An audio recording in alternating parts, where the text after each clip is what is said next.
taking stock of what went right and what went wrong just 2 months into the season.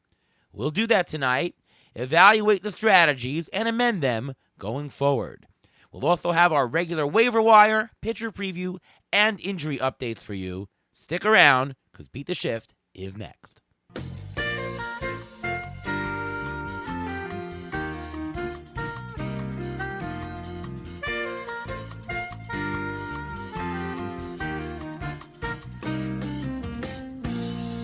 And welcome to another episode of the Beat the Shift podcast. I am your host, Ariel Cohen, and once again, Ruvain Guy. How are you? Welcome to the show. I'm doing great. How are you doing today? I'm doing good. Still a little bit hoarse. I tell you this pitching and this softball and the coaching and little league that just, I don't know, takes a toll. Just a lot. I pitched 4 games in the span of 3 days this weekend. Big, long Memorial Day weekend. Got a couple of wins out of it, but pretty tiring. Otherwise, how are you?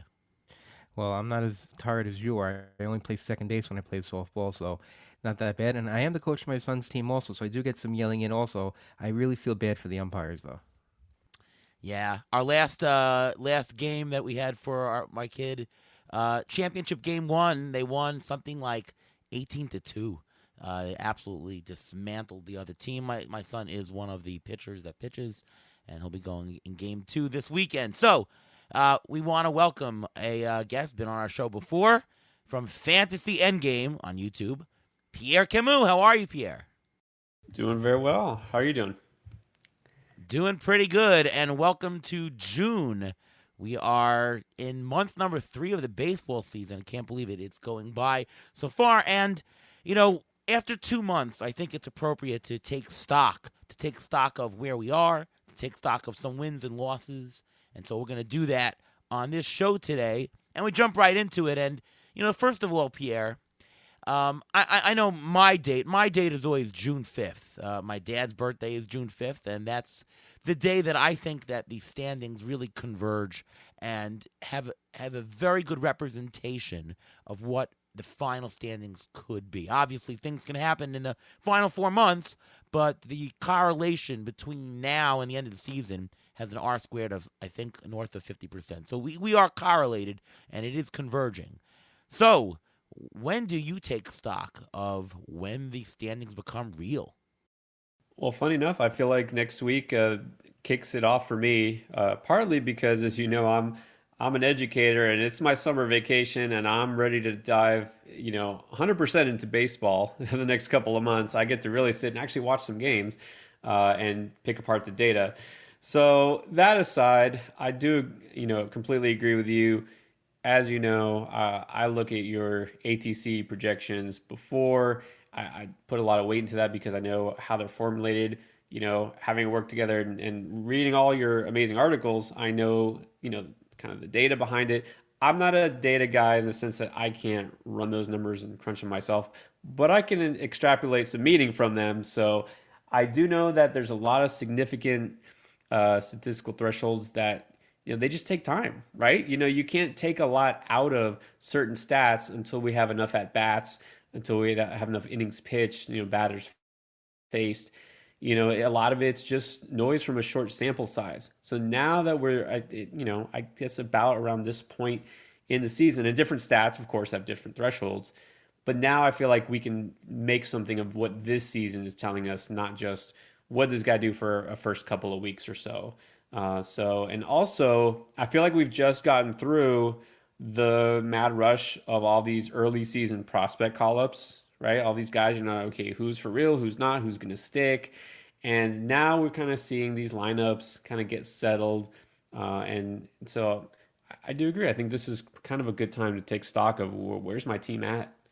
So, Ruvain, in addition to that, what are you trying to do now in terms of adjusting strategies? What are you looking at in your league components to see what you need to change at this point? Well, first of all, I look at where I am in the standings, see if I even have a chance, whether I need to make wholesale changes or just minuscule changes to get me over the hump, to get me into the money. And you look at the categories. I think the best categories to look at are the categories, first of all, to start with, are the ones that you're ahead in. Those categories, you have to make sure that you keep that lead so you don't lose those points that you already have. So take stock. Do I need another guy on the waiver wire to fill in for a guy who's injured because I'm going to lose stolen bases because let's say I have Cedric Mullins in a bunch of leagues or something like that? Then you look at the categories that you're very far behind in. In those categories, you're very far behind in. It's already 2 months. It's pretty hard to make up a lot of space, especially in counting categories when you're substantially far away. If you need to get, let's say, 10 stolen bases to gain 2 points, stolen bases may not be the category for you to go for. But then you look at the third category, and those are the categories that are still bunched together because the categories for the first couple of months, especially for most teams in the leagues that I'm in, they're always bunched together, and there's a lot of movement in the standings for the first couple of months. At this point, there isn't that much movement, so you're able to see where you can gain points and where you can lose points, and that's what I think the idea of what you got to do. You got to find the areas where you can gain points by not making that many moves. Yeah, and I'll add to it that, obviously the specific categories matter and you need to be taking a deep dive at this point if you haven't already. But I think that the overall level of risk you need to take has to adjust now. So if you are playing from behind, right, you can't just get the standard expected value of stats. You need something more. You need upside, right?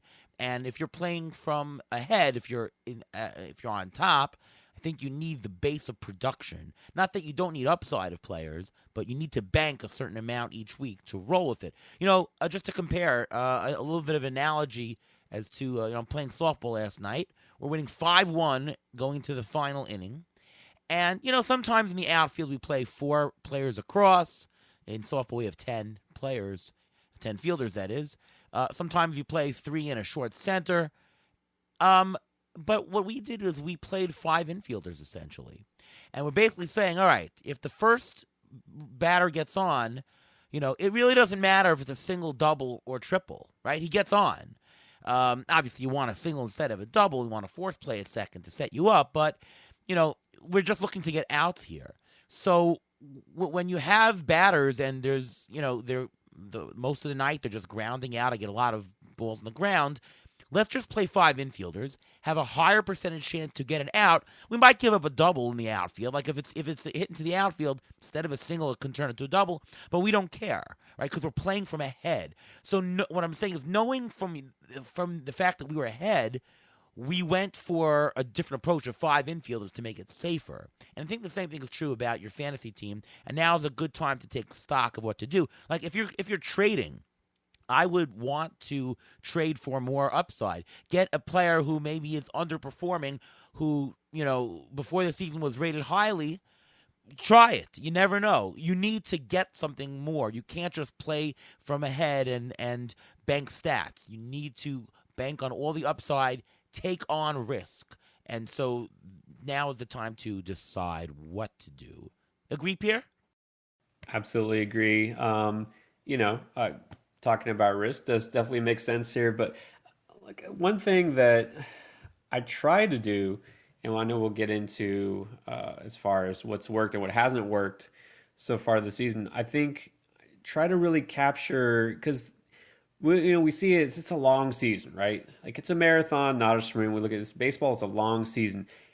But really, when you think about it, it's a series of I guess you can think of it, like we play divided by weeks, but it's like a bunch of mini seasons all together, because we have a lot of guys who are hot one month and they're cold the next, ups and downs and highs and lows. You have to really try to take advantage of it and see it before it comes, which easier said than done, right? But it's whatever that final stat line is for any of these guys at the end of the season, I guarantee they weren't performing at that level the entire season. At some point, you have a pitcher whose ERA is under 2. He's looking like he's going to be an all-star, breakout, and then a couple of bad outings, and all of a sudden, it doubles.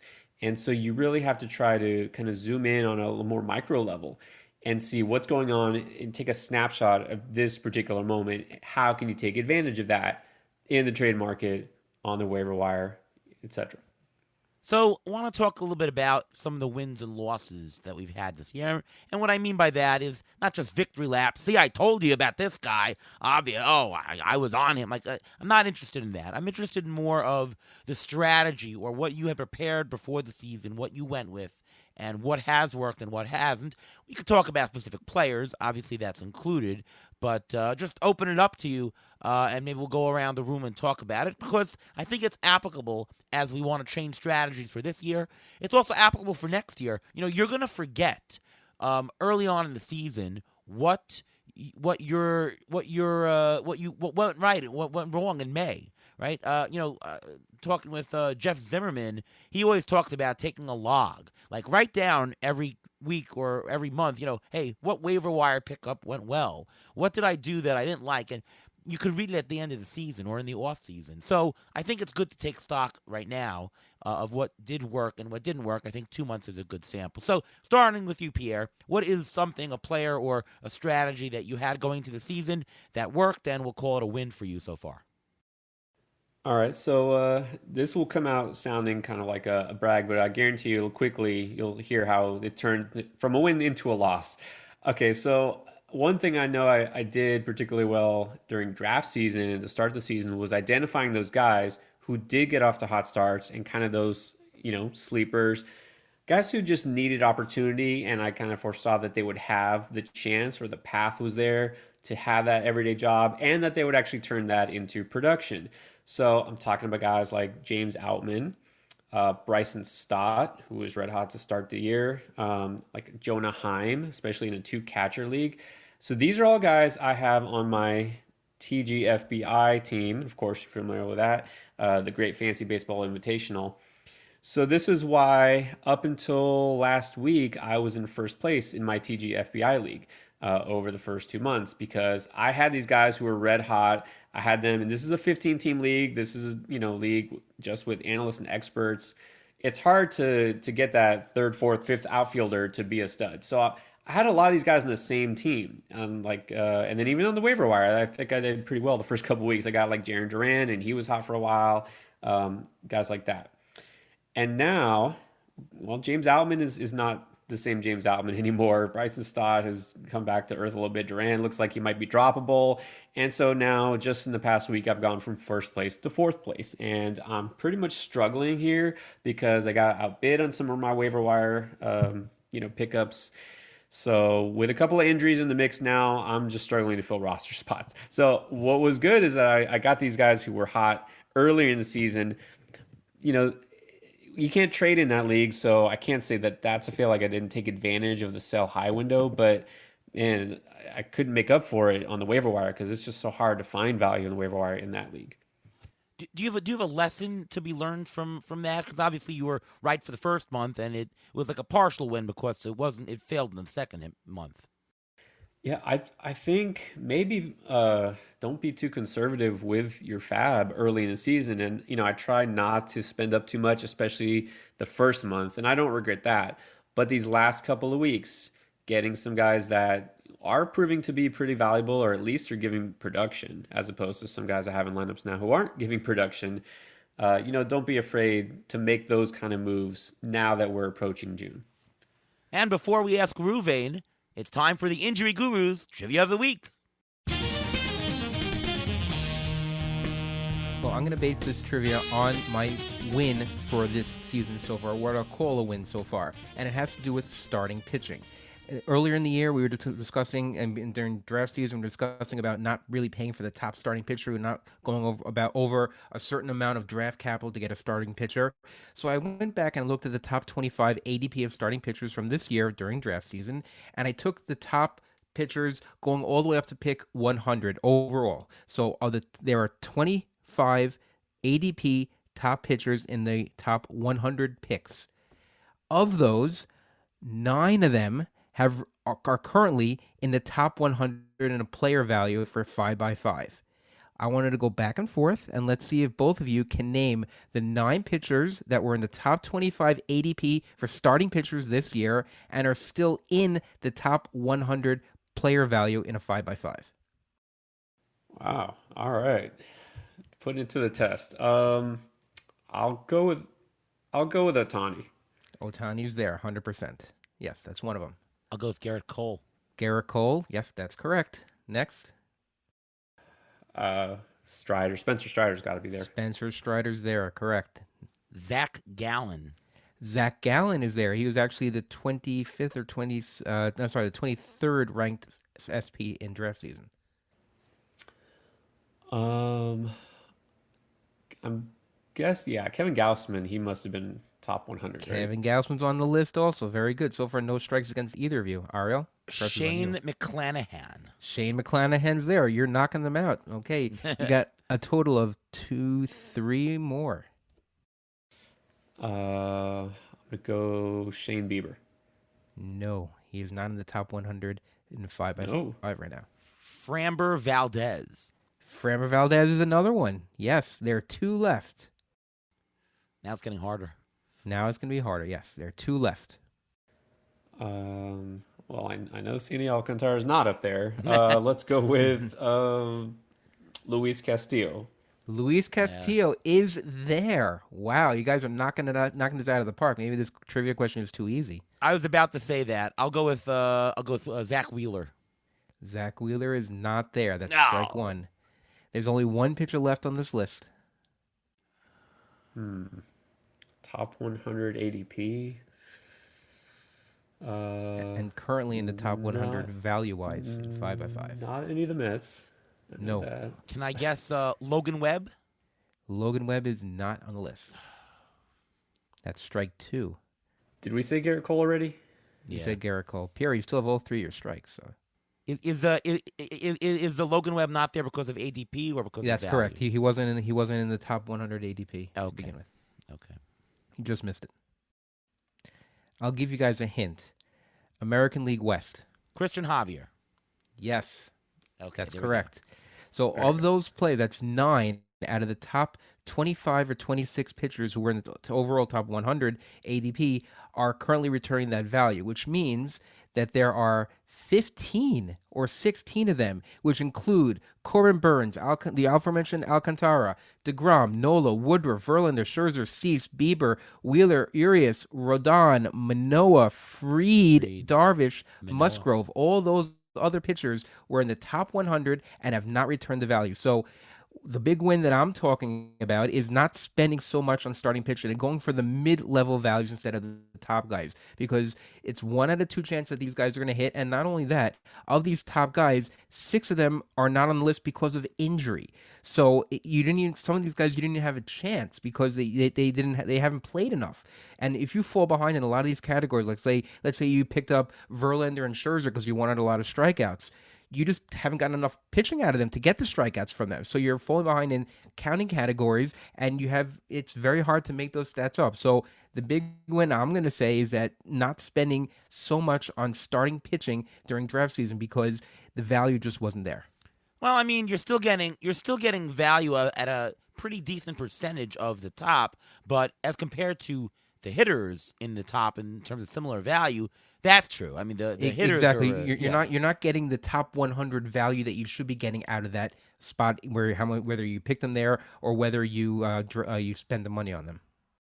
Yeah, you do need to get aggregate value though of pitching. I think the aggregate value of pitching that you needed was higher, but you didn't necessarily need to get an ace. You could have, gotten some volume by going a little bit lower, I guess. That's exactly right. That's why if you don't spend that top money, you can spend that money on hitting, and you can be doing well in the hitting spots, and you can always patch up the pitching, which is what I've done in a lot of my leagues.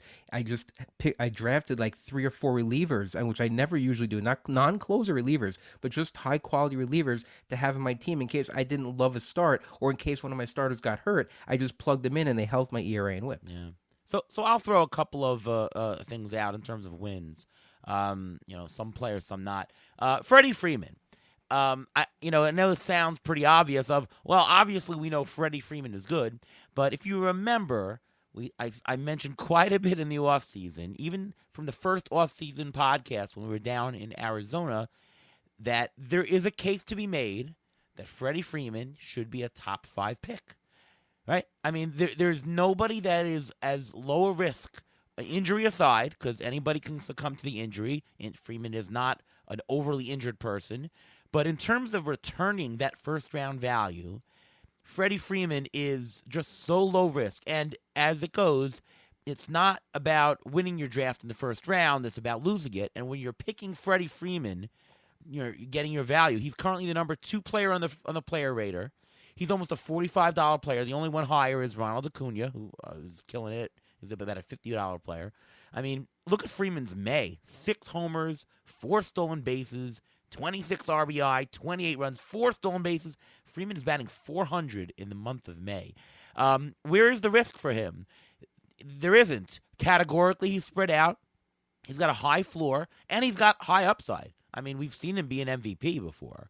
And I know that we said that Trey Turner had been returning value, but Trey Turner is not categorically spread just as well as Freeman, right? He's got the stolen base component. But the risk levels were so low, and I was saying, listen, if you've got an 11th pick, 12th pick, 10th pick, whatever, just pick Freddie Freeman.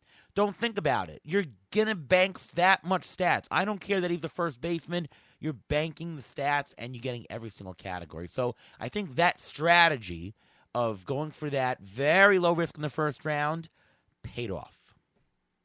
Thoughts? Yeah. How about Freddie Freeman? Not just the power, but more stolen bases than Trey Turner or Kyle Tucker, for that matter. I mean, I don't know if we could have predicted that, but yeah, Trey Turner was probably unanimous number 1 or 2 pick in every draft. So, but it's funny because people say, well, what's the downside there? But there is when a guy depends on his speed a little bit more, a guy switching teams, going, with a big contract. I mean, there's some variables at play there. Yeah. If your team, if you're picking Trey Turner and Trey Turner doesn't have a good season, then you have an outsized loss in stolen bases, only because you were relying on that as part of your equation. With Freddie Freeman, there really isn't any one category. Maybe batting average, because you're expecting 300 batting average. But otherwise, you're not expecting a whopping contribution in stolen bases. You're actually not expecting a whopping contribution in homers, right? You're just getting a lot of production spread around. It doesn't hurt you as categorically as the replacement of Trey Turner. So it's very, very, very important there. And a lot of people were low on him preseason because Trey Turner left. They said the lineup is not as good, and I think he may have even had a minor injury during spring training. So people were pretty low on him at the time also. Any other wins that you had, Pierre? No, I think, and you mentioned kind of related to that, people putting a lot of emphasis into a player like Turner because it's going to help me with steals. Steals are such a rare commodity. Of course, not as much this year, but I think finally moving toward the mindset of winning categories with players that can help you do that, such as moving guys like Pete Alonso into like first round ADP because he can help you almost single-handedly win home runs. And you see what he's doing so far. Aaron Judge is the obvious case there, but guys that we might push down lower, well, he's not going to get you any steals. His batting average won't be elite, but you can be happy with your home run total and then worry about the other stats later, you know what I mean? And kind of prioritizing guys who have that potential to carry your team. So I think, I guess I call it when I don't have as much Alonso as I'd like. And I also try to avoid guys who are just kind of good at several categories, but not necessarily going to have as much upside in others. That aside, no, I mean, I'm waiting to see if some of the players that I identified as potential wins pan out. I'm not going to take any victory laps just yet.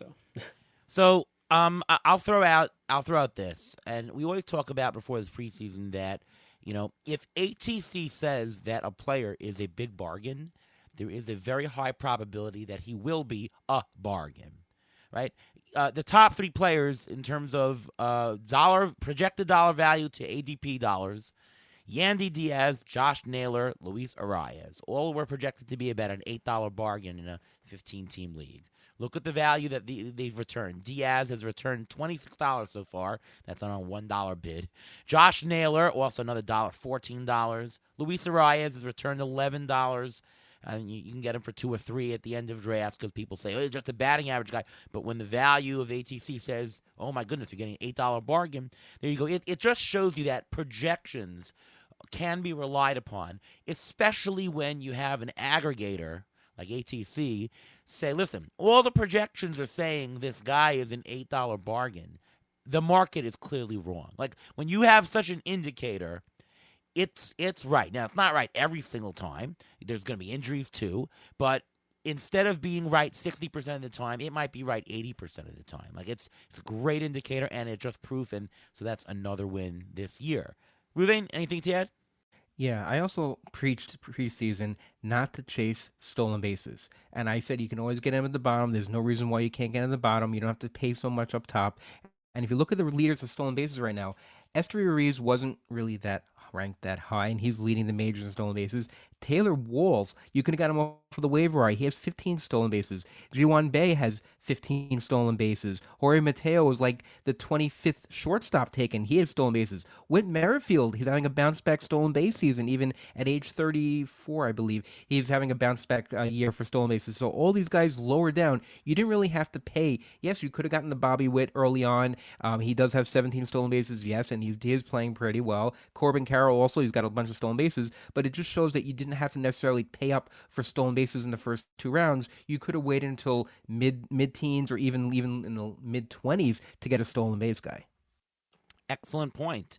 I'll also throw in personally, I talked about George Kirby before the season, and I said, listen, when you got a guy with such a low walk rate, and it looks real, this is such a high floor because that whip is going to stay low. And take a look.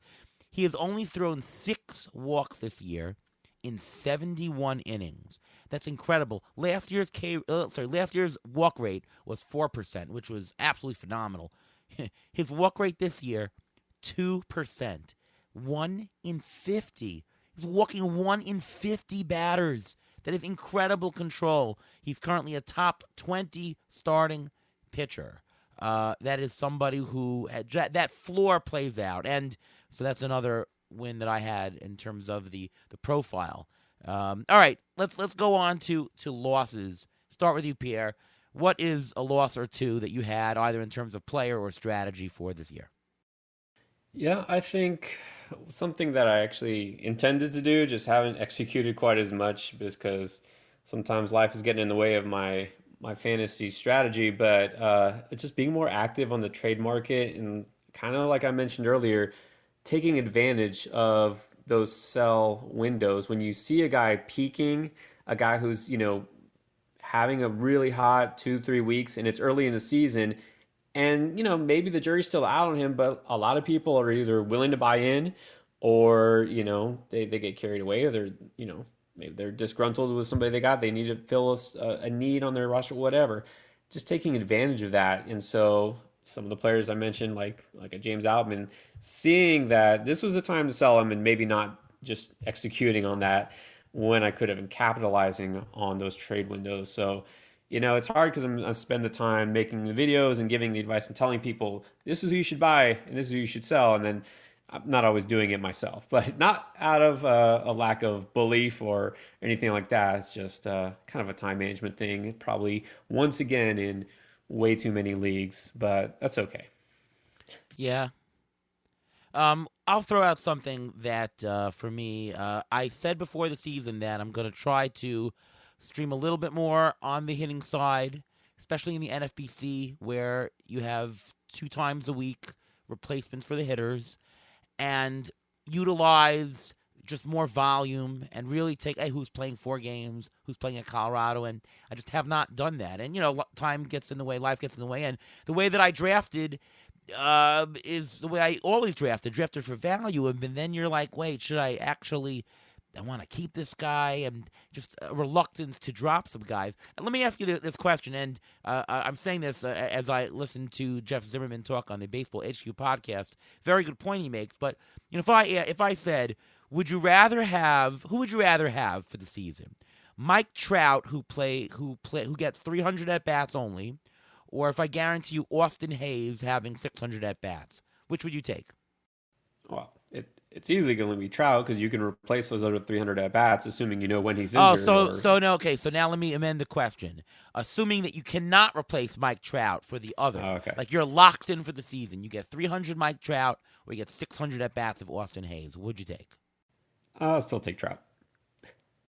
I wouldn't. I would take Austin Hayes because if you accumulate 600 at bats, you accumulate more counting stats in general. Yeah. In for the short term, I think Mike Trout will be great because Mike Trout is Mike Trout, and he'll get you those stats. But if he's not playing and he's a zero or close to a zero for half the season, I'd rather have a $20 Mike Trout for a half. I don't think I'd rather have. I don't think I'd rather have a $20 Mike Trout value for half a season, and I'd rather have the Austin Hayes who'll give me Yeah. $18 or $19, but I don't have to have worry about replacing him because he's got the consistency. Yeah, I'm talking about a type of format where you can't replace anybody, and I'm telling you that I'm guaranteeing exactly 300 at bats for Trout and exactly 600 for Hayes. Or how about Seiya Suzuki for 600 at bats, or Mike Trout for 400 or so.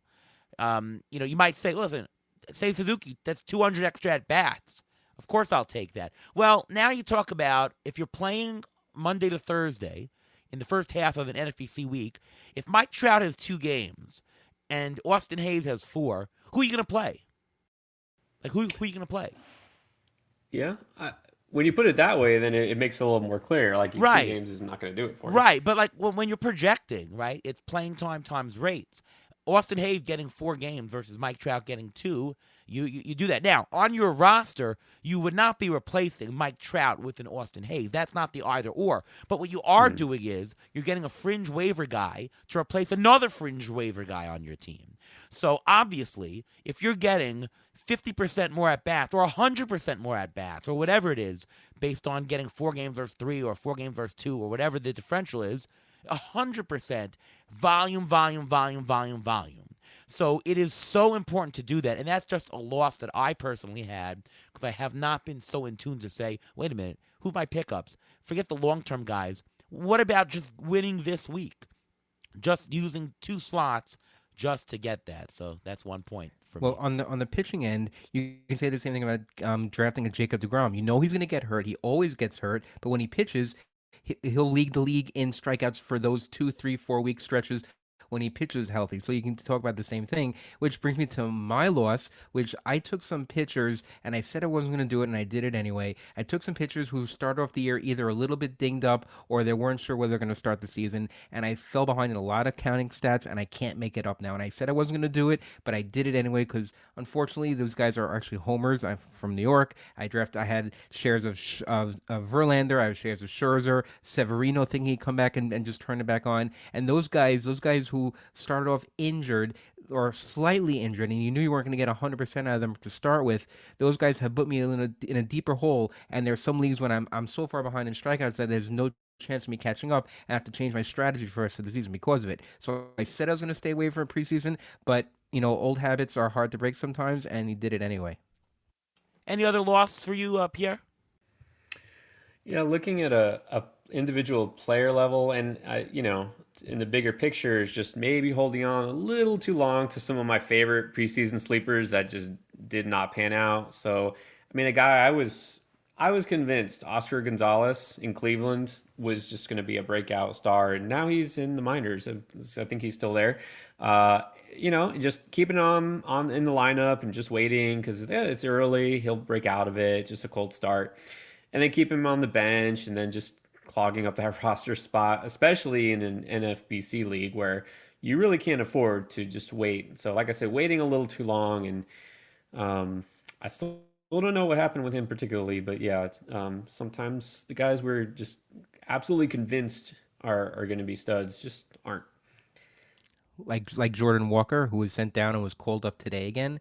I'm checking all my leagues because he was just called up earlier today, and I'm looking at him like everyone held on to them. So Jordan Walker was taking up a roster spot for the past 2 months, and you've gotten maybe a half a month of playing time out of him, and he's taking up a roster spot, and now you have him. You don't even know how he's going to be now. He was hitting in the minors, yes, but he was hitting in spring training also, so you never know.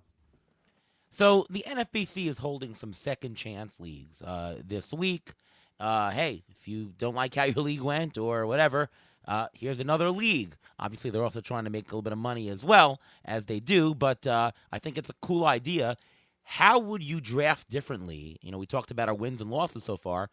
What strategy would change for you if you were drafting now? Now, it might be that, listen, we know that homers go up in June, July, August because of the summer, so that would devalue homers a little bit, meaning it's a little bit more findable on the waiver wire, so maybe that's 1 point. But, maybe some of the things we talked about earlier. Pierre, what's something that you would change in terms of second chance strategy if you were drafting from scratch today? Well, this goes back to Ruven's point earlier. I mean, he nailed it with the pitching is that you're taking some risks with starting pitching early.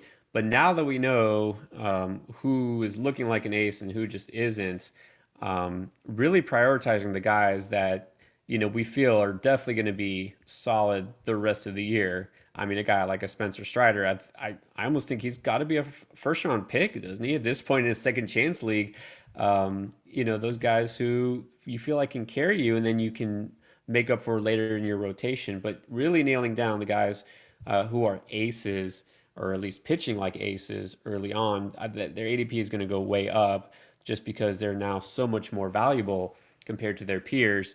And then devaluing some of those stats like stolen bases, like home runs, that you now feel a little bit more comfortable knowing who can help you there and who can't.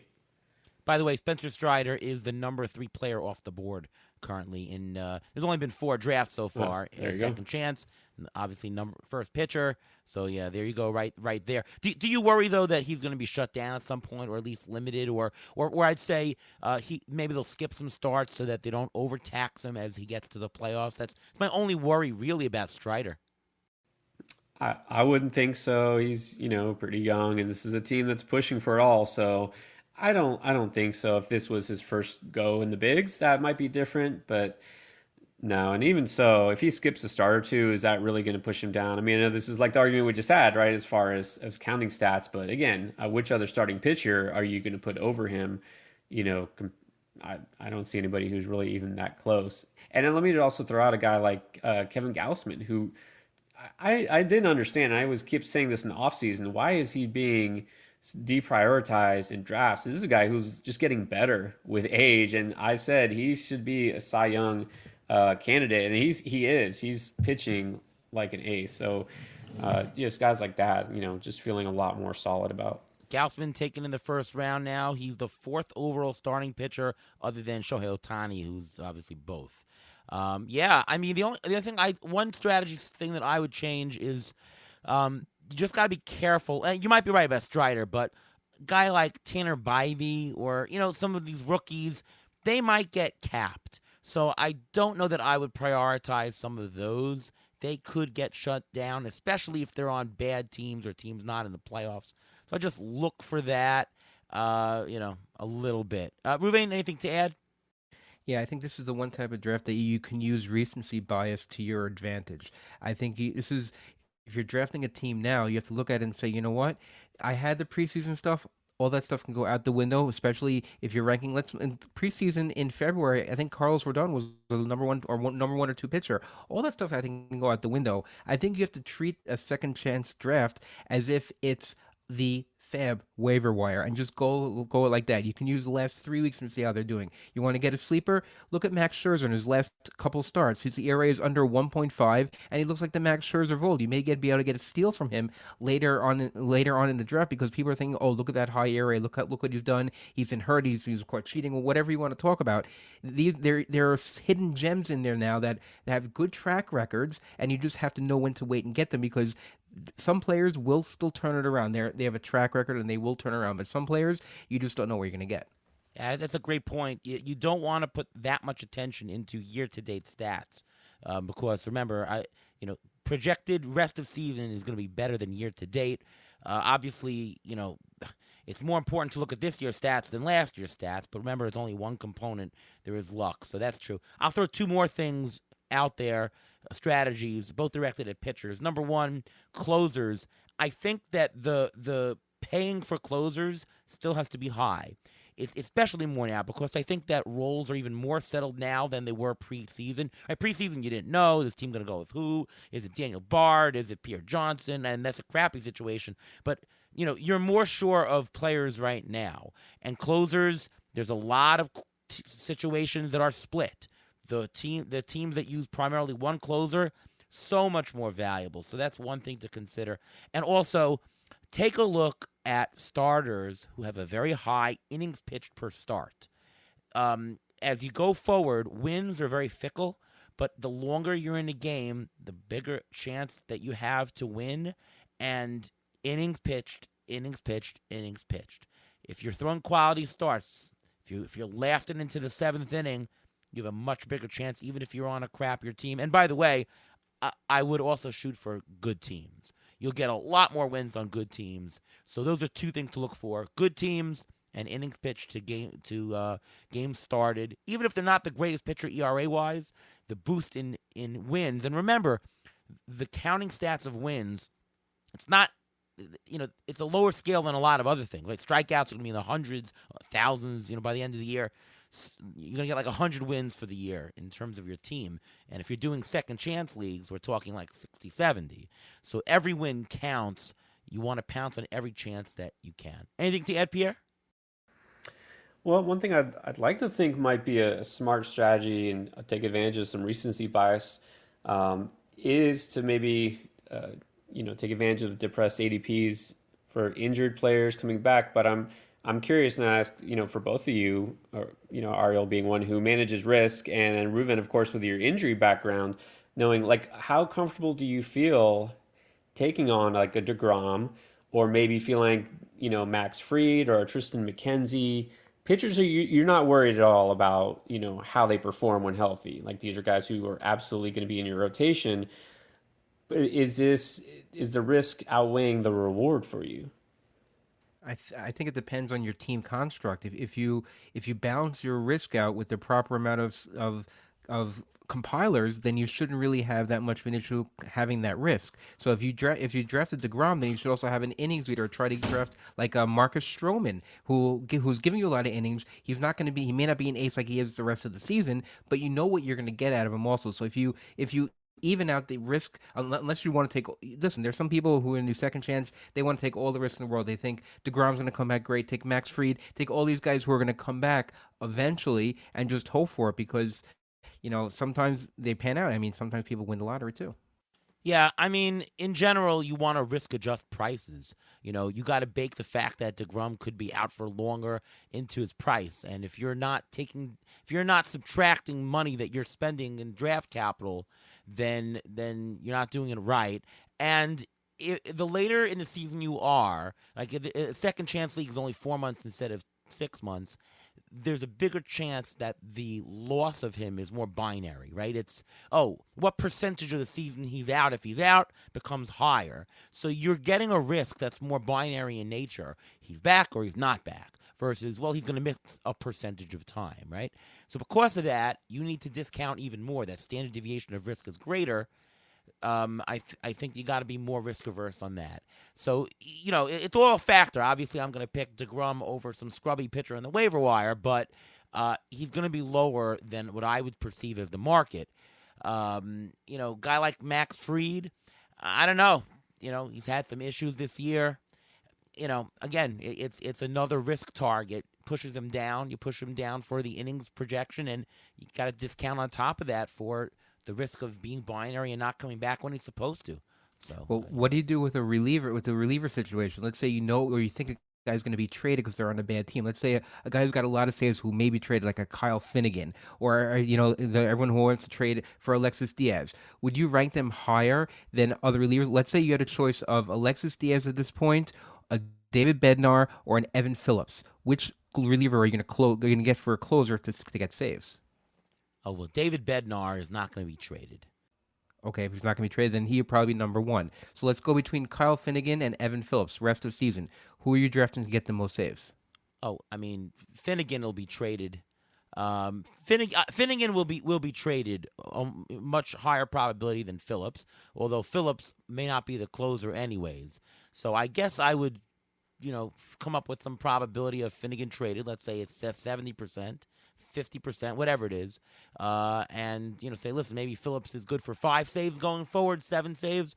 Finnegan is good for saves up until the trade deadline, and do the math, and that's what it is.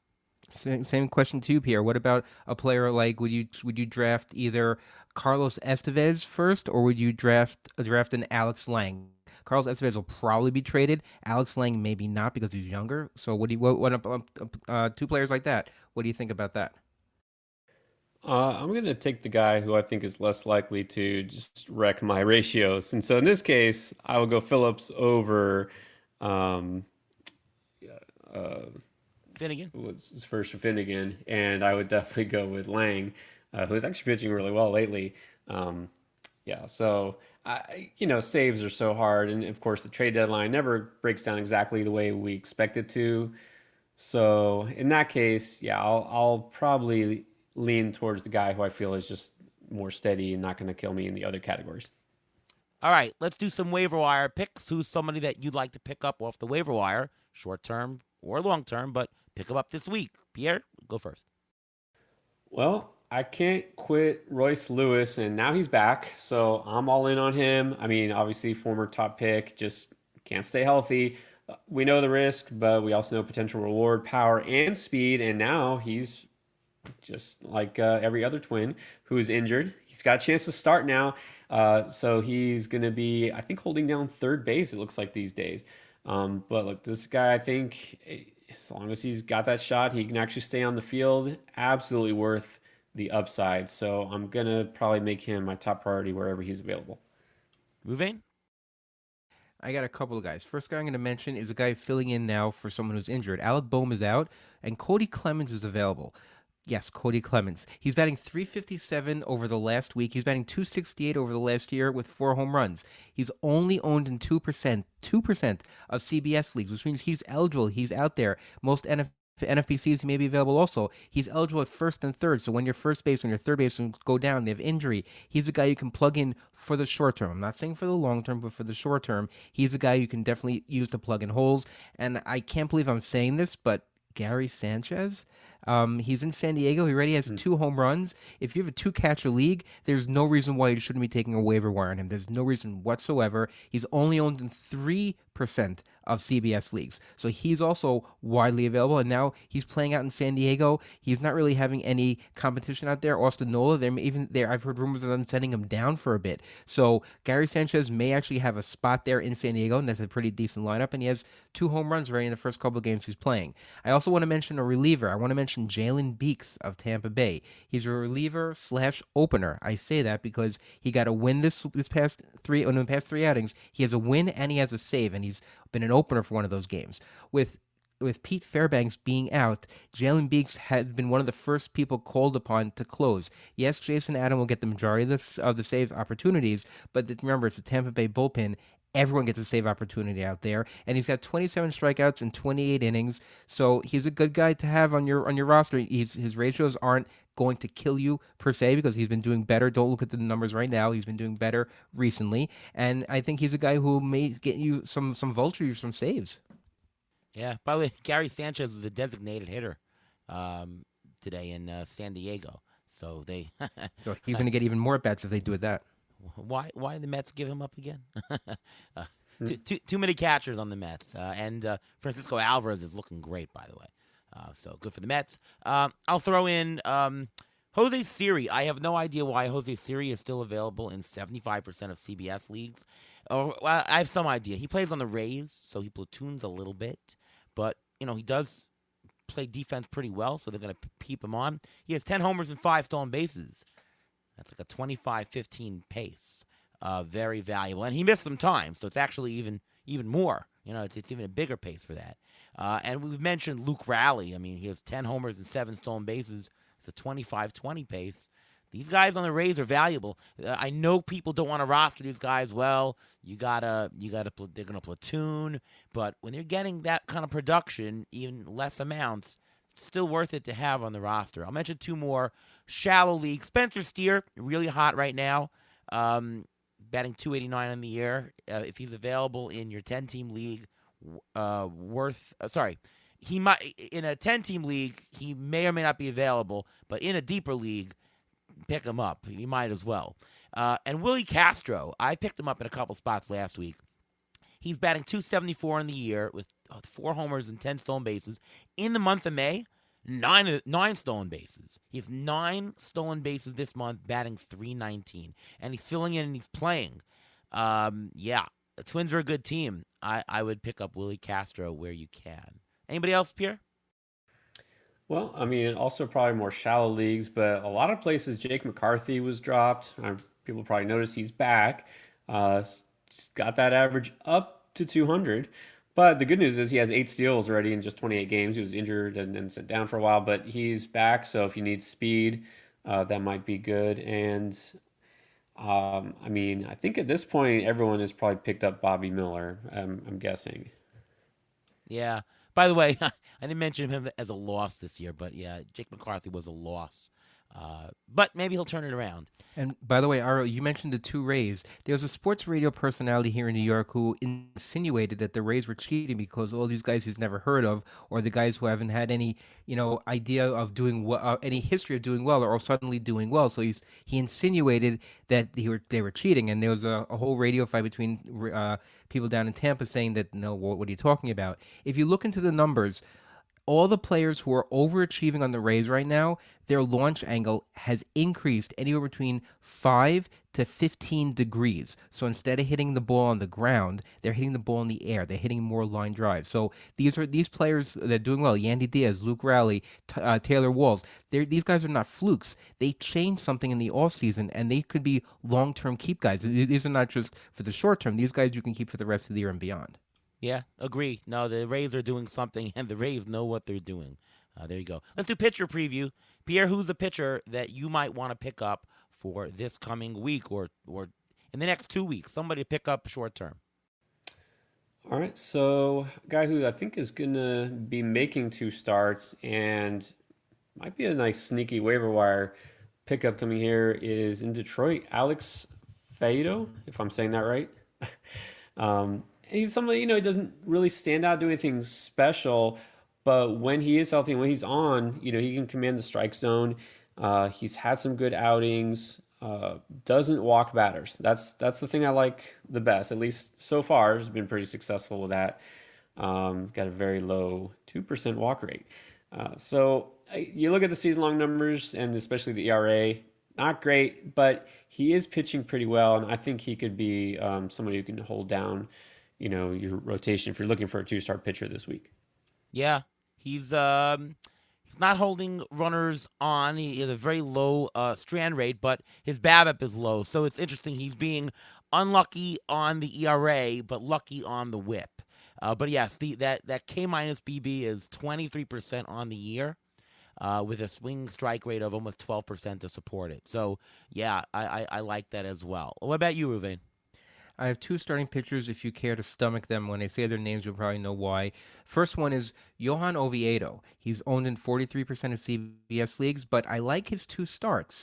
In his last 3 starts, he's 1-1 with a 2.81 ERA, and he's got 17 strikeouts in 16 innings. But his 2 starts are versus Oakland and versus the Mets, both at home.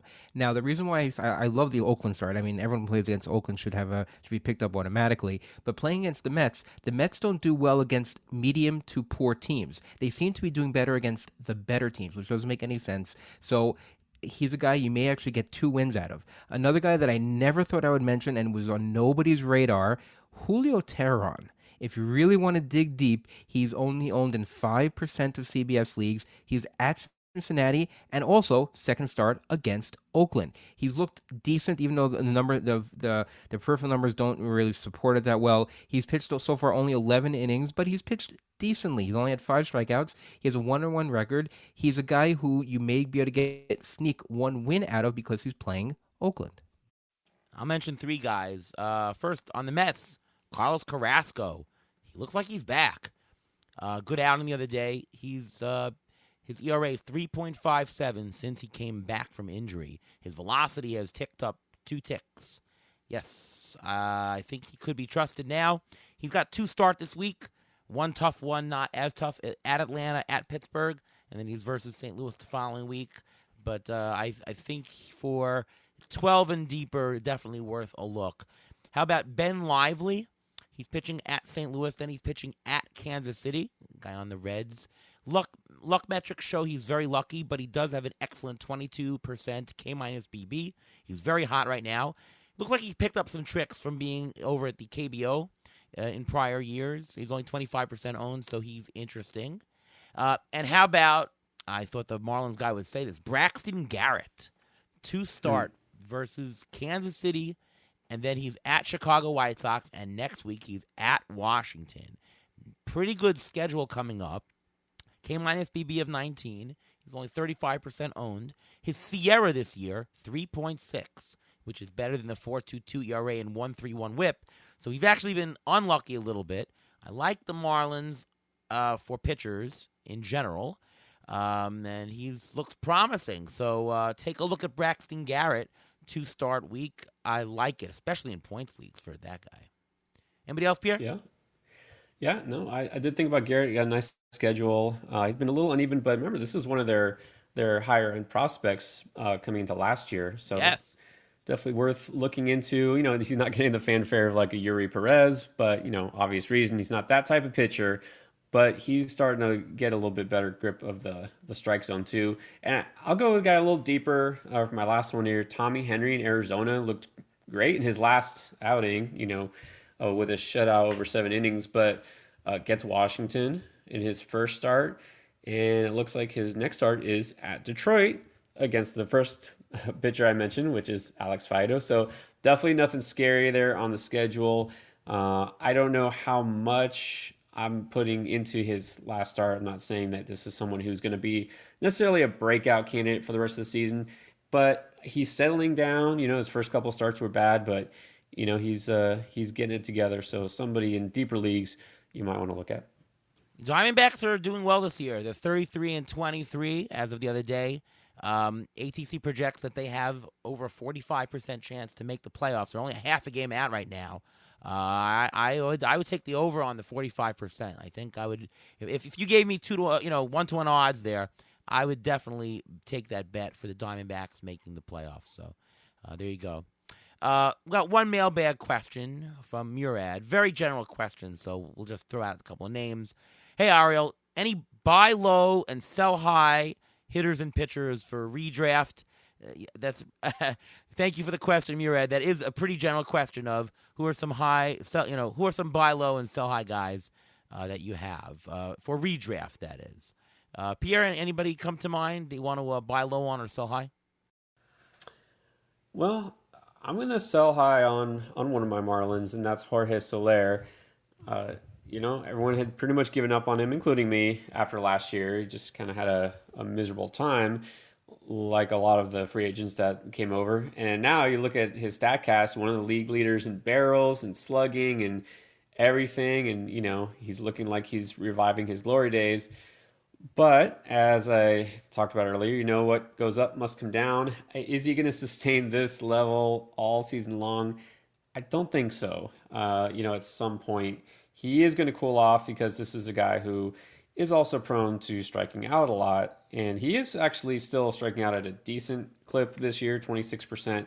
But anyways, I think at this point, since he is getting up there in terms of home runs with the league leaders, I think that is going to taper off, but also you're going to be left a little bit wanting in like the runs and RBIs because he's on the Marlins. So I think this is a good time to capitalize on his trade value and to sell him away. And then as far as buying, go the opposite. Someone who really hasn't shown a lot of power at all is MJ Melendez in Kansas City. Now, he's somebody who we know can hit the ball hard. He is hitting the ball hard. He's just hitting it right at some fielders, and he's only got 5 home runs. So the average is no good. The strikeout rate is terrible. But I feel like, this is somebody who isn't really, he shouldn't be a player who's selling out for power, right? He doesn't need to do that. And I feel like he's kind of pressing a little bit at the plate. This whole Kansas City offense, very young. It's coming together, right? The first couple of weeks, this whole Kansas City offense struggled, like all of them. But it's coming together. So I think he's worth taking a shot on, especially because, of course, catcher eligibility, that's very important. So I do think that this might be a good time to throw out an offer for him because his value is pretty much as low as you can get. Ruvain, couple guys. Well, first of all, 2 guys I want to mention for buy low. I mentioned about Max Scherzer already. That year, if you're just looking at it on a whole, it doesn't look that great, but he's really, really turned it around. And he had a couple of hiccups here and there, but he's been doing much, much better recently. He's on a good team. He's gotten to a rhythm. Remember, he had the suspension where he had a problem. He missed a couple starts because of a slight injury as well. So he wasn't 100% Max Scherzer. If you can get him for anything below what you would draft him for, now would be the time, because we didn't expect him to make 35 starts. He wasn't going to start 35 times, but now he's on a roll. It's going to get warmer. He's as they call him, quote unquote bulldog. He's going to give you a lot of innings as well. So if you can buy anything on a discount for him, I think go for him. Another guy who'd buy low on is Andres Jimenez. He's turned it around. His average right now is in the 240s, but recently he's been batting 280, close to 290 for the past couple of weeks. He is slowly turning it around. He's figuring it out again. You're not going to get the all-star value you got last year, because I think people may have overpaid for him, but you're still going to get a good middle infielder who will get you some stolen bases, get you some runs. The Cleveland team can turn it on. They can turn on the runs very quickly. They're not a power hitting team, but they go from first to third. They're that type of baseball team. Guys to sell high on. I'm a little nervous about any guy who has an injury history, so I'm a little nervous about a guy like Christian Yelich. If you want to sell high on him, he's got 7 homers and 12 stolen bases. Is he going to continue that pace toward the rest of the year? A guy who's already getting on the old, he's on the wrong side of 30. He has a history of a back issue. He's a guy I definitely try to sell high on. And same guy you mentioned about Jorge Soler. I'm not completely sold on him yet, because he is a very streaky player, and I'm a little nervous about him as well. So I'll give you a couple guys and a couple of strategy points with them. You mentioned like an older guy who might get injured. Well, there's one guy that comes to mind that has been performing well, is almost guaranteed to come out for either injury or taking him out anyways, and that's Clayton Kershaw. If you've got Clayton Kershaw in any redraft league, trade him away now. You've gotten your value out of him. You've used it. You've gotten it. Trade it for a different commodity, whatever it is. He's not getting better than this, and I guarantee you, he will miss a bunch of starts for some injury, whether there's an injury or not. The Dodgers are going to make the playoffs. They're probably going to win the division. Management knows it. They know what Kershaw is. They know, I don't have to convince you any further. Kershaw is a guy. Even a guy like Luis Robert, I think he's going to get injured. Just trade him, How about a guy like Isaac Paredes? Doing well, and he has multiplayer eligibility. If you're in a league where multiplayer eligibility matters, and he's doing well, his trade value will never be as high as now. And that's the time to unload. Or how about a guy like Patrick Wisdom? He's somebody who, if you look at year-to-date stats, they look awesome, even though they're probably not going to be as much going forward. So if you have, sometimes when you're making a trade offer and it comes up on your screen as, here's what they've done to date, and they're the X number player, that's definitely a type of player to trade. So look and see what player in your league will like to trade for that kind of player.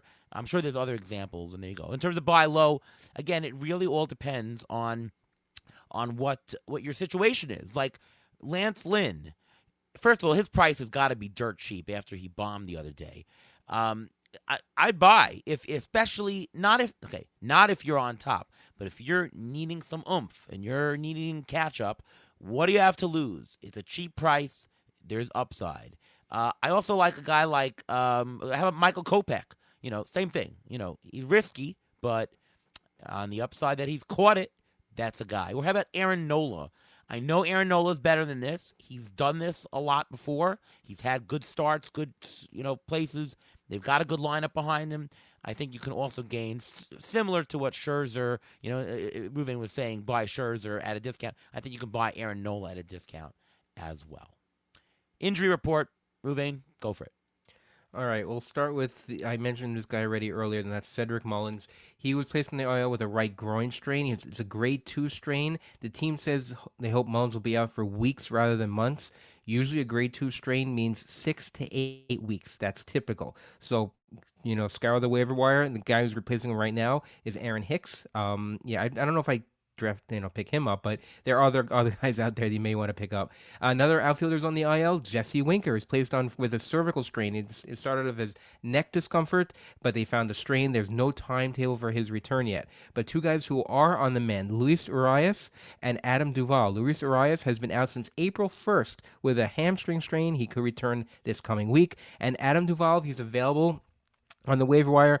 I know a lot of people picked him up already in the last couple of weeks. I saw him on a lot of people's waiver wires, but he could be activated on June 9th. He was on the 60-day IL. That's as soon as he can come back from that wrist fracture. So he's a guy, if he's available, try to get him now. Chris Bryant, he's another guy that always seems to get injured. He has a left heel bruise. It's on the same foot that he had the plantar fasciitis from last year. How will that play into it? I don't know, because there's a very good chance that it can aggravate the plantar fascia, especially if the heel, because the plantar fascia is actually attached to the heel, so there's a chance that it could aggravate it. So that's something to watch for. And I did mention also Alec Boehm. He has a left hamstring strain. They're hoping they said it's very mild, but there are a couple of guys who are on the waiver wire they may want to pick up. I mentioned Cody Clemens was filling in for him, and Mundo Sosa is available a lot of places. Josh Harrison can see more time as well, and also someone who's not on the IL yet, but will probably land on the IL after this podcast hits, and that's Justin Steele. Justin Steele has a left forearm issue. He's supposed to get an MRI today. We haven't heard anything yet, but the Cubs did not sound too optimistic about it, so you may hear something over the weekend about it. Hayden Wisniewski may actually fill in his spot for a while, so he's probably available in a lot of spots. He's a guy you can pick up. All right, well, lots and lots of information and things to talk about this week. Thank you so much, Pierre, for coming on. It is always a pleasure having you. Always great conversation. And definitely check out Pierre's channel on YouTube, Fantasy Endgame. Really great stuff. Videos are excellent. Please check that out. Pierre, anything else that I'm missing from you? No, that's it. And always great to talk with you guys. I mean, I feel like we cover so much and go so in depth for just an hour, and the time flies. So, and I always learn something too. That's what I love. You always get great perspective on things when we have our conversations. So, and I would say that last injury report makes me sad, because that was one player I forgot to mention in my wins. I feel Justin Steele was a win because I was all over him in preseason. And of course, now there goes that. So I think my TGFBI team is kind of feeling like that Titanic right now, but hopefully I'll hold on. I was also high on him. I wanted him. I ended up not getting him because it was a little too overvalued for me. But he was a guy that I had last year, and he just carried me with strikeouts last year. So I really liked him coming into this year. Would you consider Jeffrey Springs and Drew Rasmussen to be wins? Because I had pretty much either one on every single roster. Like, I was playing in that price range. You have Pablo Lopez, Rasmussen, Springs, all about the same price. Do you consider those two wins, or do you consider those two losses? Well, it depends where you drafted them, but based on where you probably got them, I'd say it's a good win for 2 weeks. I think you take your wins where you can get them. Obviously, it's the type of player. I was right on the player, and so the process was correct. But you had the injury, and maybe we should have known that. Oh, now they're doing maybe they have a different windup, different mechanic. Maybe I should have known that. But from my perspective, if we think that it's luck, I think I consider it a win because it was the right player and they got injured. A lot of people get injured, I don't know, but you can consider it a loss because obviously by the end of the year, the value will be far in the negative. We take the wins where you can get them. The process was right. I would count that as a win. All right. Thumbs up there. All right, Ruvain, what about you? Well, you can follow me on Twitter at MLB Injury Guru, where I tweet out all these injury updates and much more. You can also catch my weekly article on Rotoballer. It comes out every weekend to help you with the injury updates with all the players I mentioned, as well as others, Next Man Up, and everything like that. All right, I'm Ariel Cohen. I write for Fangraphs for Rotoballer, and we're on the Beat the Shift podcast, and my Twitter handle is ATCNY. All right, great stuff today. We'll be back next week. Once again, thank you so much, Pierre Camus, for coming on the show. And from all of us here at Beat the Shift, we'll see you next time.